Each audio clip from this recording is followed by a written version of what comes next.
Most polar bears don't live in Oregon. Most aren't born in Ohio. Most don't survive being abandoned by their mothers when they're just a week old. But all of those things were true for Nora, a young polar bear who has had to deal with a number of challenges in her short life. For a year, Nora entertained thousands of visitors here at the Oregon Zoo. But now the exhibit is empty, and Nora's gone. Before her second birthday, she was already on the move to her third zoo. Few people know Nora's full backstory and the uncertain future she faces. I spent most of last year learning about Nora's troubled life. I wanted to understand why it's so hard to raise polar bears in captivity, and why it's becoming harder for them to survive in the wild. To tell Nora's story and to learn more about her lineage, we traveled from Portland to Anchorage, then Nome, and finally to Wales, Alaska, a tiny community less than 60 miles from Russia across the Bering Strait. Headed to Wales.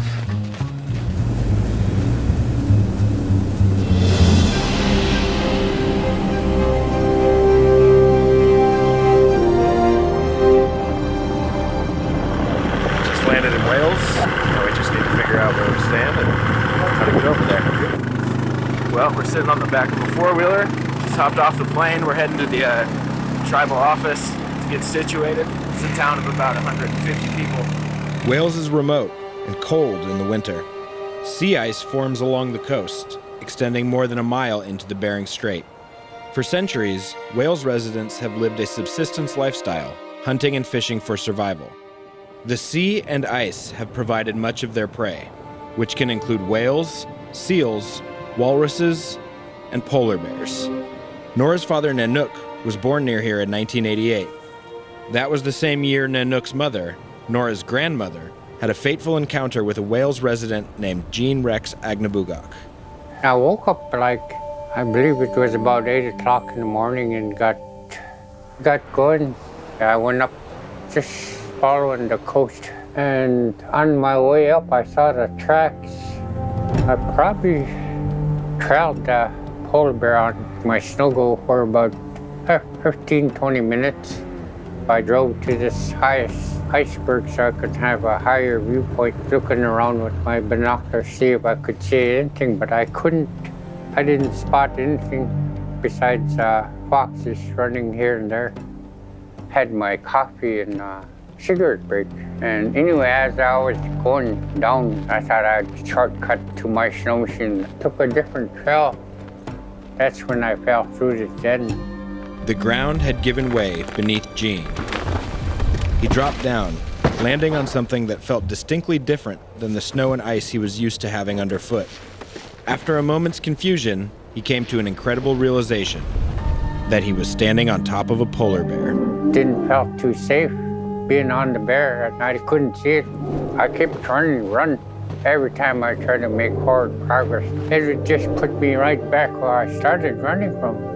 It was similar to, I would guess, maybe trying to run on a waterbed. There's absolutely no traction I could get whatsoever.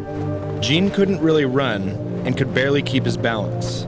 He finally managed to leap clear, but he wasn't yet out of reach. As soon as I got off, running on top of the bear, she reached with her paw, had a hold of my leg. She went around again and tried to grab me again.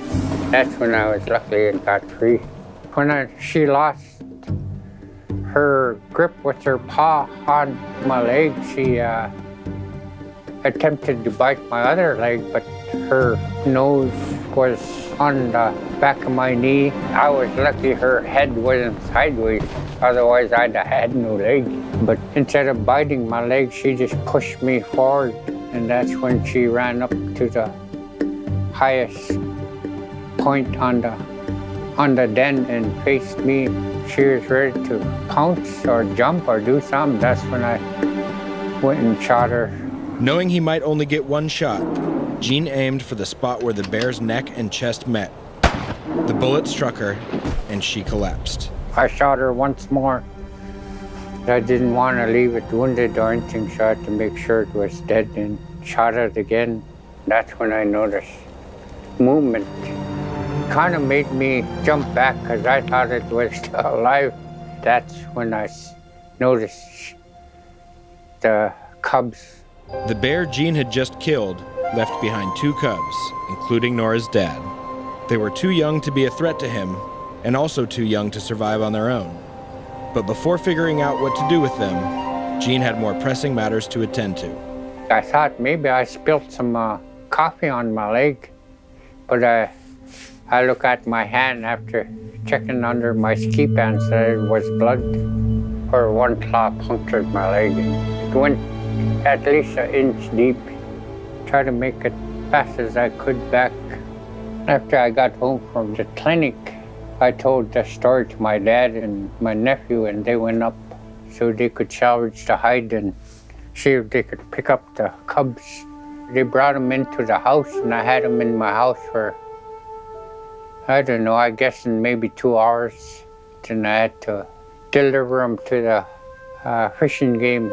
Lady from Nugget came here and asked to print the story. And anyway, that was about what all happened then. Nora's grandmother wasn't the first polar bear Gene killed, and she wasn't the last. But as years have passed, Gene and other Wales hunters have noticed fewer polar bears to hunt and changes in the weather patterns they've counted on for generations. In a community that relies on predictable weather for hunting, it has been a disturbing trend. All my life, every spring and every fall, you hunt. It's not a game, it's a way of life. You take a 7-cent bullet to a couple $100 worth of meat, do the math. I used to hunt polar bear every year. I lost count how many polar bears I got in my lifetime. Every spring we used to have luck, not like today.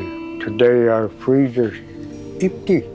I kind of think the population is somewhat lower than in the 70s because that ice was about 4.5 feet thick.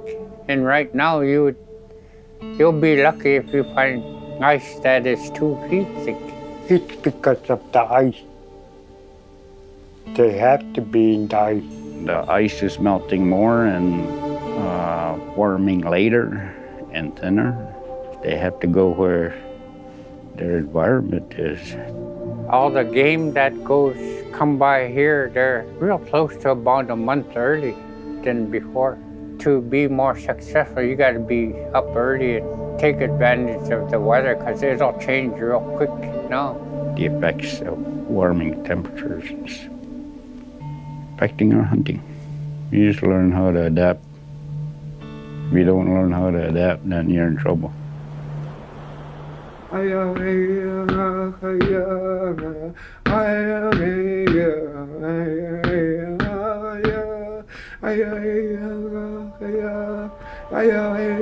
Adapting is one thing for humans, but polar bears probably can't evolve quick enough to keep up with the rapid changes to their habitat.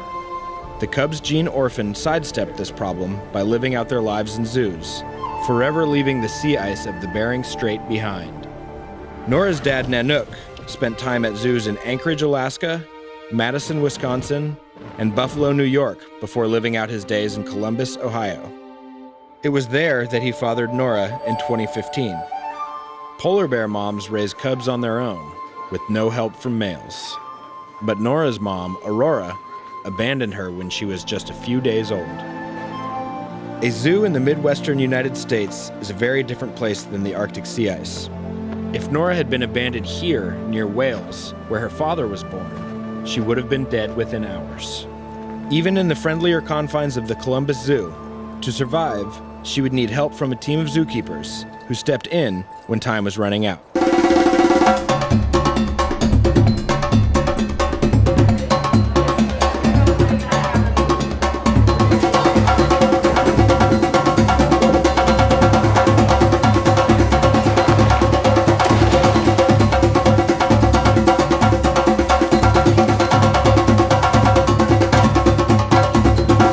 When Nora was born, we had 3 staff members watching her around the clock remotely from camera.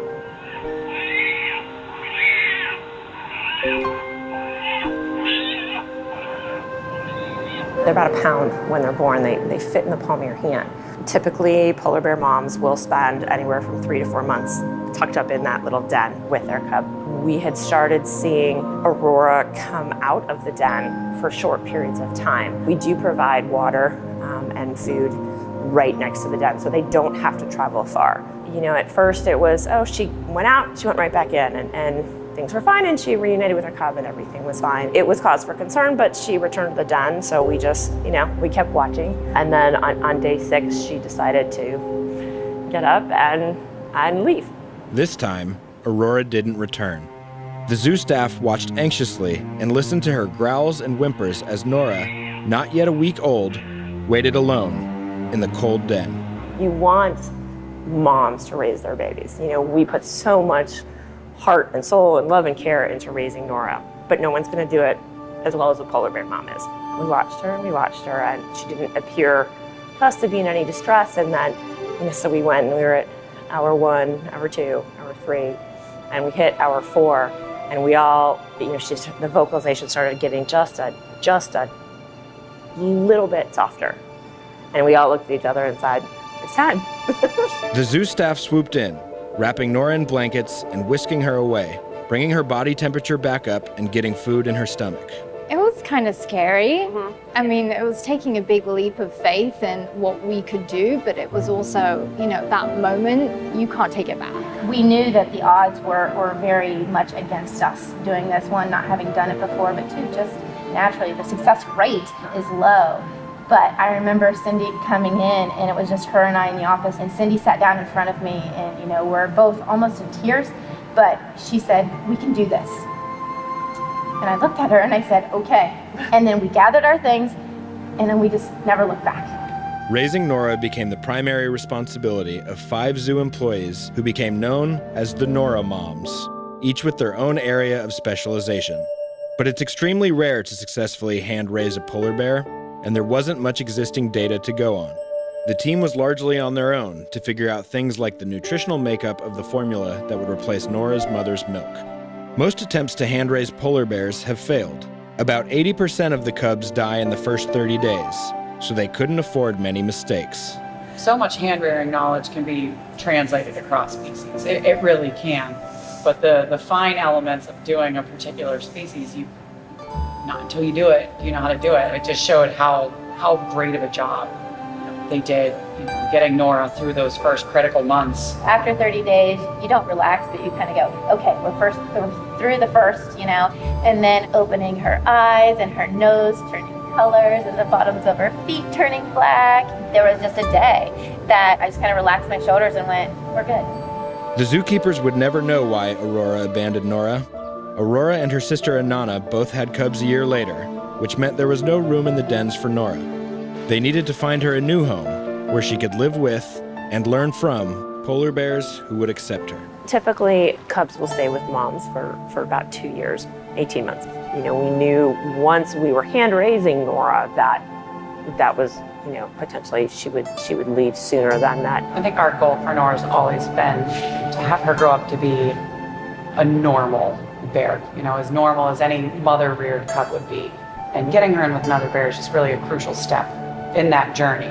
As much as we loved having our time with her, you know, for her to go on and someday have cubs of her own, we want her to learn proper bear etiquette. And the best way to do that is from another bear. Getting her to that point, it's really what's best for her. I think a lot of us likened it to sending your child off to school or something, that it was, you have to let go, but that doesn't make it any easier.